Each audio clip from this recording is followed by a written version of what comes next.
and welcome to Boxing in Your Face. Well, boxing has been very close to me for many, many years. It goes back to the early 60s when I started my amateur career back in New York. And I had the privilege of watching none other than Muhammad Ali, the greatest. Muhammad Ali, back in the 60s when he was fighting in the amateurs, he was called Cassius Clay. And Cassius Clay, I remember watching him fighting in Madison Square Garden. And thereafter, he went into the Olympics and became Olympic champion. He had a great trainer by the name of Angelo Dundee, who recently just passed away. Well, this week here in Las Vegas, Nevada, they're having a celebration, the 70th birthday for the greatest, Muhammad Ali. Now, it's a shame that Angelo Dundee will not be here for this special event, but he's in everybody's heart and everybody's mind and everybody's memory because Angelo Dundee was one of the greatest trainers. Now, Muhammad Ali, back in the days when he got involved as a Muslim with Malcolm X, and they got involved and he refused to go into the military, and he had to go testify in court, and Angelo Dundee kept telling him, shut your mouth up. He tried to tape his mouth up so he could stop talking, and Muhammad Ali was, so a young fighter with a lot of determination, a lot of spirit, and Angelo Dundee knew that he had one of the greatest fighters of his career. I mean, Angelo Dundee had the best. But when Muhammad Ali refused to go into the military because of his religious beliefs, at a trial, he was indicted, and he had to go and testify in court of his beliefs and why he refused to go into the military.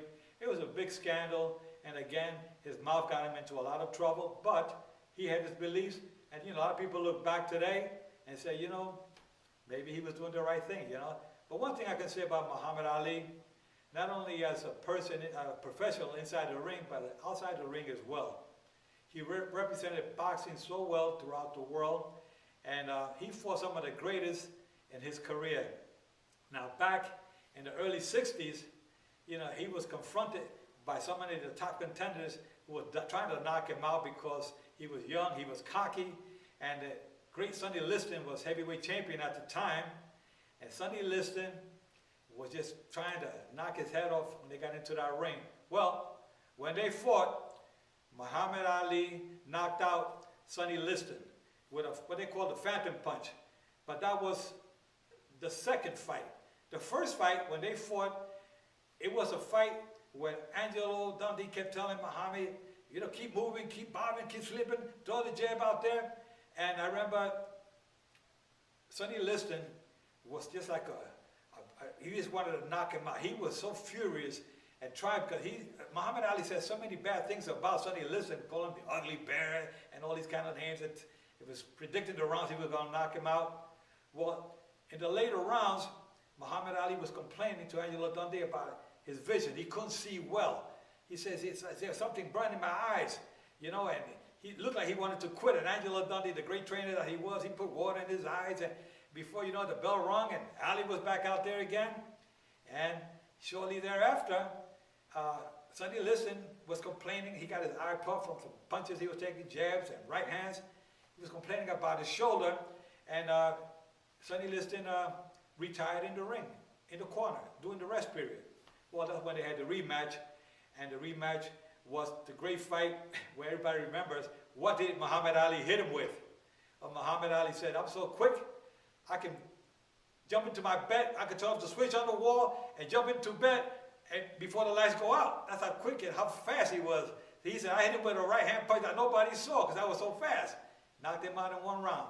And that was the end of Sonny Liston's career as far as boxing was concerned.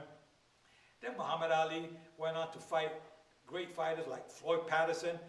Floyd Patterson, when he was heavyweight champion of the world, weighed in like 185 pounds. He was like a cruiserweight is today. And Muhammad Ali went out there and just outboxed Patterson. Patterson was quick, but he was short compared to Muhammad Ali. And Muhammad Ali would hit him with a combination, put him down, and had him down. And before you know it, the referee had to stop the fight. I mean, Patterson was taking a beating. And in today's boxing, Floyd Patterson will only be probably a cruiserweight. Today we have fighters that weigh 250, 260 pounds as heavyweight. Then Muhammad Ali went on to fight the great Joe Frazier. Joe Frazier was a relentless fighter who would come with body shots. He had a great left hook. And we just lost Joe Frazier recently, about a month and a half ago. And he was one of the great ones. And I remember one of my colleagues, the great Arthur McCanty, was the referee in that fight when Frazier put down Muhammad Ali in Madison Square Garden. And then they went on to fight again. They had the great trilogy of Frazier and Ali. They fought Madison Square Garden, and they fought the second fight, I believe, was in Miami, if I'm not mistaken. Then they had the Thriller in Manila. That was one of the greatest fights you ever want to see, because these two fighters gave it their heart and soul for that blood, sweat, and tear in that fight. It was unbelievable. And of course, Ali at the end, I believe in the 14th round, Frazier's corner decided that that was it. Frazier was taking a little too much, but that was a great Thriller in Manila. Then we had Ali continue with his ranting at who he wants to fight next, and of course, you know, you had the great George Foreman, and George Foreman now at that time was heavyweight champion because of the times that Ali just took off and maybe lost a fight here and there, but he came back to fight George Foreman, who was heavyweight champion of the world, and that fight was held in Zaire, in Africa, and Ali went there as a big favorite. They loved him in Zaire, and I remember George Foreman went there, and he was not too friendly with anybody, and Ali was just able to capture that audience in Africa, and they loved him, and to this day they still do.